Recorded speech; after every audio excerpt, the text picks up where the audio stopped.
Hey, welcome back to Midas Letter Live. My guest in this segment, returning, is founding partner, chief investment officer of CB1 Capital Management, Todd Harrison. Todd, welcome back. Thank you, James. Always a pleasure to see you. Todd, it is a pleasure in my case as well. Now, we here are on the eve of the midterm elections here. How is that going to affect the cannabis industry and cannabis stocks more broadly in the United States and Canada? I mean, we think it's going to be a positive. We've been saying this for some time, and I think you and I spoke about this before we started taping, that for some time I thought that President Trump would actually decrim before the midterms for the obvious reasons that 93% of Americans support medical cannabis, medical marijuana. And this is also, from a political standpoint, this is probably the most populist issue of our generation. So certainly a populist president would want to get a hold of it. But we think that, what we're going to see tomorrow is going to speak volumes about the American appetite for getting their hands on God's medicine. And certainly we think Michigan in particular will tell a broader tale in terms of what it could portend for U.S. legislation. Sure. So then, in terms of at the state level, do you think that there's going to be any changes as a result of voting tomorrow at the state level? Well, there's 4 states that are up. It's Michigan and North Dakota and Utah and Mizzou.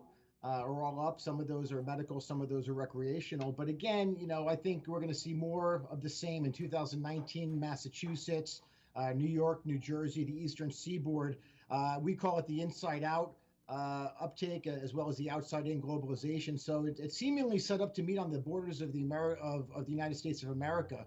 But we again think that that's going to change. I don't think you see John Boehner out there hawking stock picks for cannabis companies unless there's decrim on the horizon. So we're paying pretty close attention to what's going to go on in the next couple of weeks. Sure. What do you think the chances are that President Trump might actually undertake an executive order to deprohibit cannabis at the federal level, just unilaterally? We thought that could happen, maybe even as a way to keep some people away from the polls ahead of tomorrow. But obviously that does not happen. And you heard some rumblings about how this is going to decrim is coming after the midterms. I don't know. I mean, anytime I've tried to discount what this president would do, it's sort of been a lesson in humility. But I think, if you look back at the broader trends from a political standpoint, this is really the last bipartisan issue, maybe ever. Right? I mean, you got 93% of the constituency supportive of it. But even if the political process continues to get bogged down, and even if the UN potentially, continues to drag its feet, here at CB1, we're stopped out against the efficacy. I mean, we think this is going to be, medicine across the spectrum for a wide range of conditions. So we're content to let the FDA sort of play through here because we feel pretty good about where it's going to end up. Sure. Todd, I've noticed that in several of the last sessions, the top traders in the cannabis complex have all been U.S. companies, U.S. operating companies trading in Canada. And to me, that seems to sort of signify that there's a real rising tide of capital coming into the market, in the cannabis market, through the Canadian markets. Is that your observation as well? And what do you think is driving that sort of incremental acceptance of investing in cannabis despite the sort of federal taboo? Well, I think actually paradoxically, it's because of the federal taboo. I mean, there's a lot of institutions that won't touch U.S. names because of the Schedule 1 status of cannabis. So, we always talk about the 4 arbitrages of our thesis. There's one of time versus policy, price versus institutional participation is the second, perception, getting well versus getting high, the third, and liquidity from an investment standpoint, the fourth. But focusing on that price arbitrage, if you look at the front page holders of a lot of these Canadian majors, you're going to see the Putnams and the Vanguards and Fidelities. A lot of the big boys are out there. You don't see that in the U.S. names. So we do think that migration will happen. Now, what I do think is getting lost on a lot of investors out there is that as soon as the U.S. decrims, you're going to see Canopy and Afria and all the rest of them turn buyer. Right. So Canada is going to be a way to play U.S. Right. But it's just not there yet. But I don't think that you can really justify the valuations in a lot of these Canadian majors unless you're going to make the case that they're going to go out and make accretive deals. Right. So we think that's all in front of us. We think there's a pretty significant shift of ownership that's occurring right now. And it's facilitated by the 40 to 50% drops that we've seen in a matter of weeks. Right. Since I was last on top ticking the entire cannabis space. But we're down about 40%. In a lot of these names. And we think that's all part of the process to transfer ownership from the retail holders to institutional hands. And we think that's going to be a pretty significant theme over the next 5-10 years. Mm-hmm. So do you think that with federal deprohibition that there's going to be a land rush, so to speak, from Canada to the U.S.?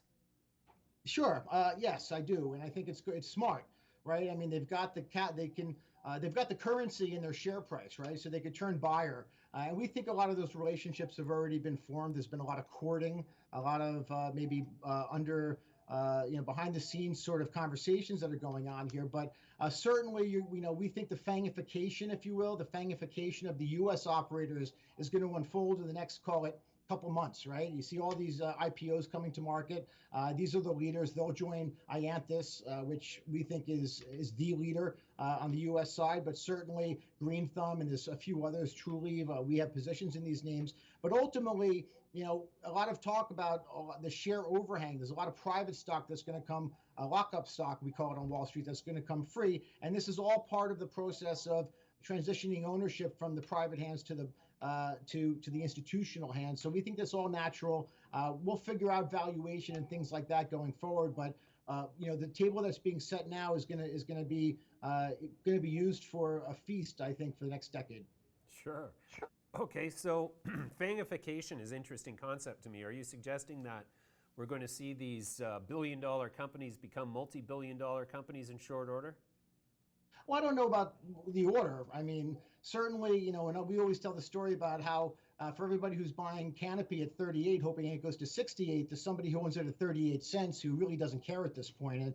And certainly, we think that process is going to play through on the U.S. side, on the Australian side, through Europe. I mean, for everybody who's talking about how the cannabis bubble has popped, seems to be forgetting that you have entire continents coming online, right? Africa, Asia. I mean, these are all now just coming to the table. So this is a long global tale that we're talking about. But yes, I do think from a fangification standpoint, you're going to have maybe the 5, 6, 7 leaders on the overall. And I think that'll be part U.S., part Canada at the end of the day. But it's going to be a footprint across the world. And we think through that lens, near-term valuation discrepancies aside, we think the best is yet to come for a lot of these names that are coming to market.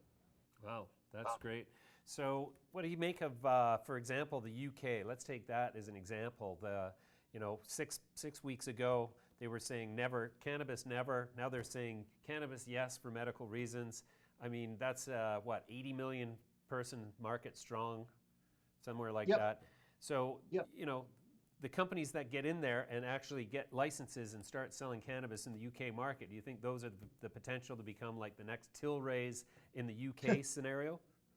I don't know if you want to become the next Tilray. And I'm just, I think that's sort of, put that conversation to the side. But what I will say is we do believe that there's going to be a bifurcation. And we talked about this the last time I was on the show. On the one side, you'll have the nutraceuticals, you'll have the beverages, you'll have the consumer packaged goods, and certainly wellness, right? That's wellness. A lot of people who consider themselves adult use or recreational, we think are actually medical usage, but self-medicating because of the Schedule 1 nature of cannabis for the last 90 years. But on the one side, you'll have wellness sort of in air quotes. On the other side, you're going to have wellness through more of a clinical lens, right? And this is something that, since I was last on, we were out at CanMed, out at UCLA, with a lot of the leaders in the field on the forefront of the medicine.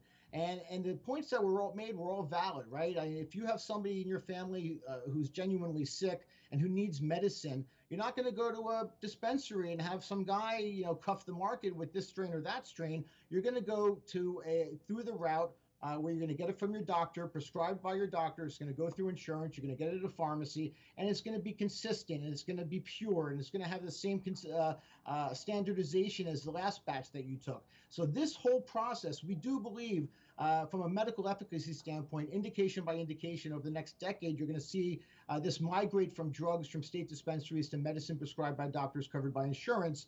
But certainly, there's going to be room for both markets ultimately. Mm-hmm. So if you were to make a call from a global perspective, which one do you think is where the bigger money is going to be, recreational or medical? Ooh, that's a tough call. We're going to focus primarily, for us, we like the medical side of the equation. We think that that's really the the untapped market, right? Everybody seems to understand the cannabis trade, or at least they think they do, insofar that maybe this isn't an end product cannabis flower, but an ingredient in and of itself that will ultimately go in the end product, such as the consumer packaged goods, the beverages, and the nutraceuticals. But we think from, our in-house mantra is follow the science. We think if you follow the science, it's going to lead to remarkable revolutions in the way diseases are treated. And I'm not talking about masking the symptoms of a disease. I'm talking about addressing the underlying condition, right? The inflammation-triggered diseases. I mean, this is really something that I think people are off sides. The medical community, certainly Western medicine, when we tell them our thesis about how this is going to disrupt healthcare, we get a lot of funny looks still, and that's a good thing for our thesis. People are still not believing that cannabis is actually wellness, that it's actually efficacious, and that it actually is going to do something remarkable for our country and for the world. Mm-hmm.